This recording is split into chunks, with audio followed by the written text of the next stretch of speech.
ટોટાણા ગામની દૂધની ડેરીને ગ્રામજનોએ માર્યા તાળા। સમયસર પગાર ના મળતા અને ડેરીના મંત્રી તેમજ ચેરમેન બદલવાની માંગને લઈને માર્યા તાળા।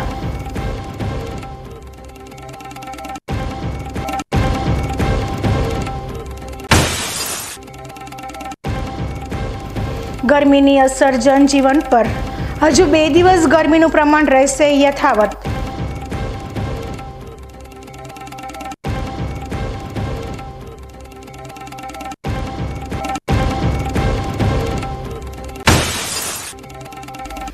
ડીસાના ગંગાજી વોડા પાસે ડિવાઈડર સાથે અથડાતા બાઇક ચાલક ગંભીર।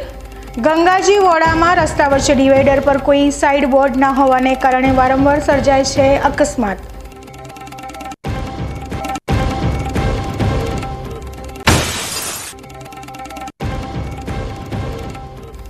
બાજરીના પાકમાં ઈયળો પડતા ખેડૂતોની ચિંતામાં થયો વધારો। ખેતીલાયક પાણીવાળા ગામોમાં બાજરીના પાકને થયું નુકસાન।